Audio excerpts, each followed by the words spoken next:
drage gledalke in gledalci, z Rapalsko pogodbo so se za Primorce začeli težki časi. Primorske Slovence so skušali uničiti politično, gospodarsko in kulturno. Življenje Primorcev v tem času ponazarja tudi primer družine Pegan iz Trsta. Z menoj je Polona Lah, katere predniki, družina Pegan, so takrat živeli v Trstu. Polona, kako so tvoji predniki sploh prišli v Trst? Moji predniki, torej moj praded Ernest Pegan je bil rojen blizu Vipave. Bil je precej tak avanturistični duh, tako da je bil celo v Ameriki malo, potem pa, ko se je vrnil nazaj, si je poiskal, ni bil več tako mlad, si je poiskal svojo življenjsko sopotnico, in sicer Metko Pakiš iz Ribnice, ki pa tudi ni bila tako rosno mlada. To je Ribnica na Dolenjskem. Ja. Potem sta se preselila v Trst in živela od 1904 v Narodnem domu do požiga leta 20.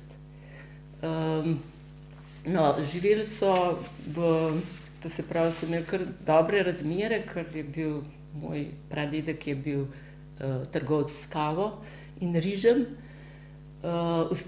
tako da so živeli tako udobno meščansko življenje. Ustvarila sta si tudi družino, in sicer sta imela 4 otroke. Leta 1899 se je rodila najstarejša hčerka Nada, to je moja babica, potem 1900 Zorica, moja teta, stara teta, 1904 Danilo in najmlajša Stana, 1905. Imaš na fotografiji? Na sliki, torej če pokažem, babica, Zorica, Stana, Danilo. In oni so, kot si omenila, so živeli od zgraditve Narodnega doma v Trstu do požiga, se pravi do julija 1920. Nekje so že prej morali v Trstu, samo to pa ne vem, mislim, da so se že prej naselili, ker je moja babica rojena 1899, ampak živeli so pa pač do požiga. A so bili oni prisotni, ko se je zgodil požig? Kako je to? To pa največ, mislim, je povedala o dogajanju v Narodnem domu moja stara teta, ta najmlajša v bistvu Stana, in sicer je prav opisala ta dan. Ona je bila sicer takrat stara približno 15 let. Povedala je, da jih je že oče opozoril, naj bojo danes doma na ta dan, ker so se obetali nemiri, ker se je takrat zgodil pač ta atentat na enega fašističnega poveljnika, ne vem, v Splitu. In tudi on je bil takrat odsoten, oziroma je bil pri enem svojemu advokatu. Teta Stana in moja babica sta tekli odpovedati telovadne ure v telovadnico nekje pri Akvedotu, ker je bila moja babica sokoljska vaditeljica. V glavnem vsi otroci in mama, skratka, so bili kasneje popoldne doma, in povedala je, da okrog 3:30 so se zaslišali streli prvi in so vsi zbežali v pritličje, tam so bili še drugi stanovalci in so vsi v strahu čakali, kaj se bo zgodilo. Tako da nekako ob 7:30 zvečer je pa nekdo rekel, da lahko zdaj grejo ven, in so zbežali. V bistvu tudi niso nič rešili, v bistvu so si rešili golo življenje. Tako da to je moglo biti verjetno kar hudo. In potem, da bi bila, skratka, njim se je življenje takrat popolnoma obrnilo na glavo, da bi bila pa nesreča še hujša, je tudi moj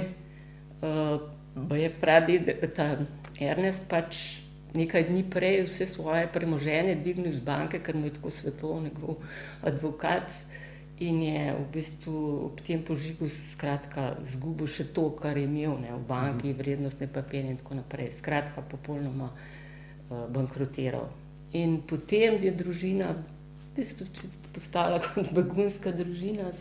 Kje so se zadrževali so se potem pri prijateljih v Barkovljah, v Katinari, potem so šli nekaj časa živeti s sorodnikom v Vipavo, dokler niso končno nekako, ne vem kako, so potem si pač kupili eno hišo v Vikrčah. pri Ljubljani in so se vsi preselili tja.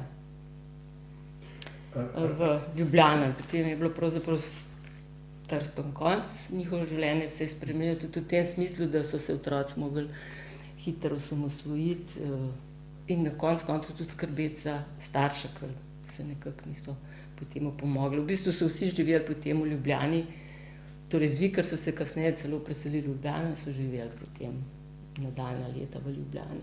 No, ampak ena od teh tvojih sorodnic, ne, Zora Pegan, če se ne motim, ne, je v Trstu in kasneje tudi v Vikrčah pisala, imela spominsko knjigo, kjer je zapisovala razne...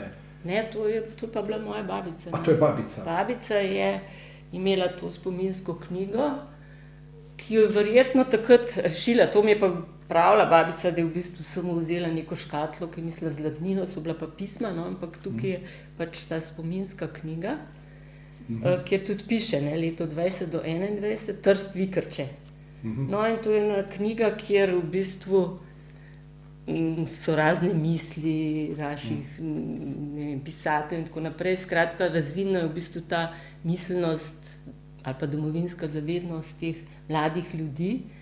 No in tukaj je tudi en zelo zanimiv prispevek, ne, če pa preberem, kaj smo našli. Ja, kar preberi. Ja, odlomek, no, oziroma od ene pesmi, na koncu piše, da je primorska. 2 leti in pol so za nas barantali, v Rapalu, kakor živin, če nas prodali, tako usoda brate nas ločila. O, Bog ve, a se združimo še kdaj, o, Jugoslavija, srečna ti dežela, tam svobodno brat bratu v roke sega, a mi kot sužnji vragu smo prodani. In tako naprej, se še malo nadaljuje. To je zapisala v ta svoj ja, ampak to je ali spisek iz ene pesmi, ne vem, ampak se dobro ujema s tem. No, oni so se... Lahko to zdaj... Ja, kar? No, to je pa potem ta družina naša, oziroma vsa tudi mojih prednikov, ne, torej družina. Torej tukaj je moja babica. Kaj če obrneš proti kameri? Ja, moja babica. Moja babica, to je leta 25, jaz predvidevam posneta slika. To je njen mož, France Škarja, se je poročila, in pa to je pa moja mama, ne, tukaj Metka Škarja. To je ta prababica, mama, ne, Metka in Ernest. No, tukaj sta pa tudi, to je pa zanimiva zgodba, ne, torej tete Zorice in Viktorja Šonca, ki je skladatelj. No, torej, on je njo poučeval klavir v glasbeni matici, ki je bila tudi v Narodnem domu. In v bistvu, ko gre za neko ljubezensko zgodbo med njima, ne, in zdaj seveda ona je šla v Vikrče, on je pa ostal v Trstu, ne, in od tu pa tudi imamo kar bogato korespondenco, ki sta se med seboj dopisovala, no, in mogoče je zanimiv ta...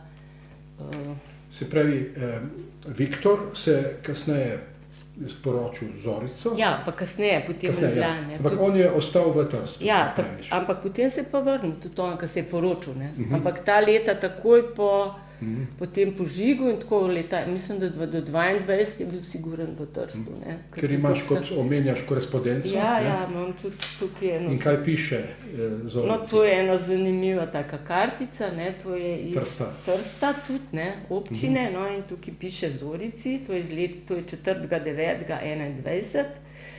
Draga Zorica, sem v Trstu in na Vikrčah, zopet vesela novica, vesela pod narekovaji.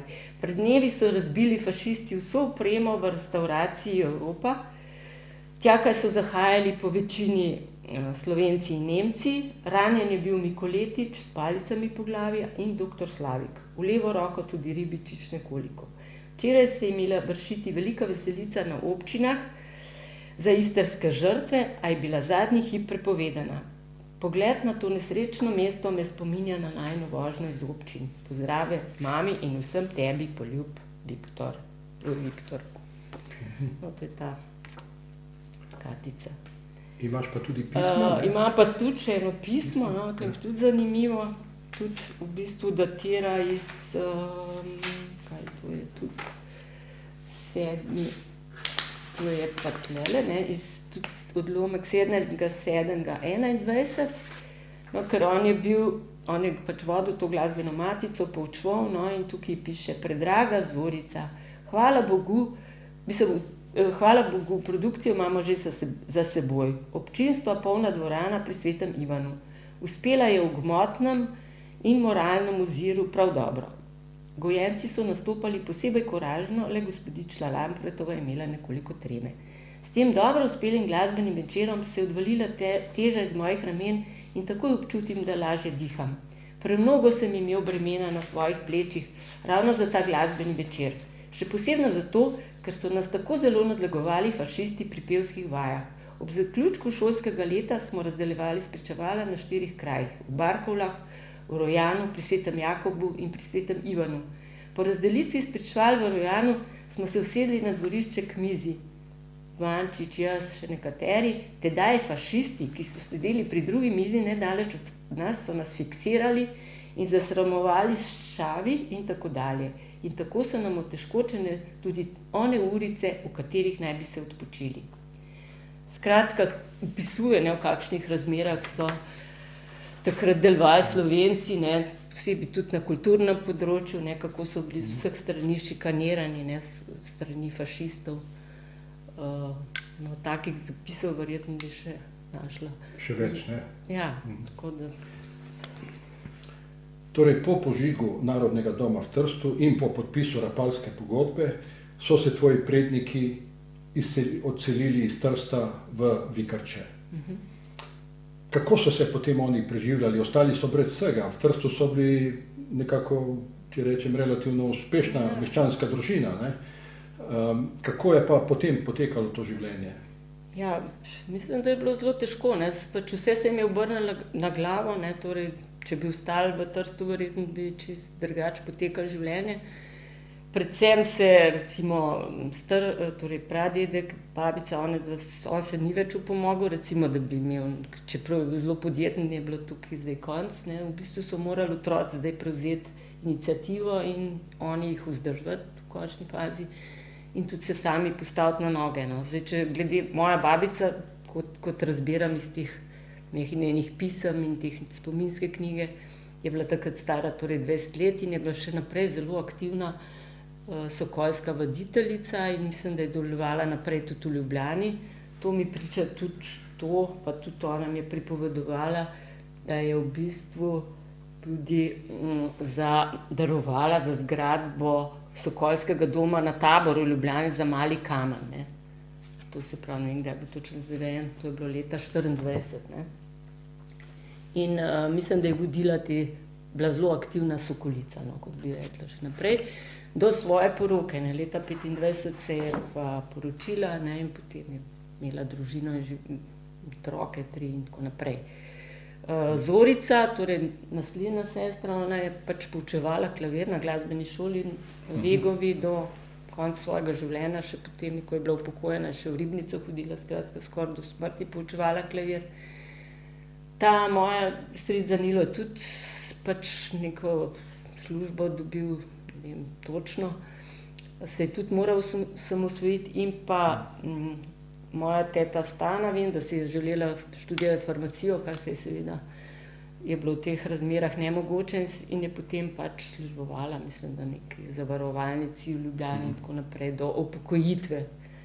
Tako da verjetno bi bilo njihovo življenje popolnoma drugačno, če bi ostali v Trstu, ne, kot pa zdaj, kot so bili v prvi fazi kot nekakšni begunci, potem so se pa pač sami postavili na noge tu v Ljubljani in živeli naprej, ne. Polona, hvala za ta pogovor. Ja, prosim, z veseljem.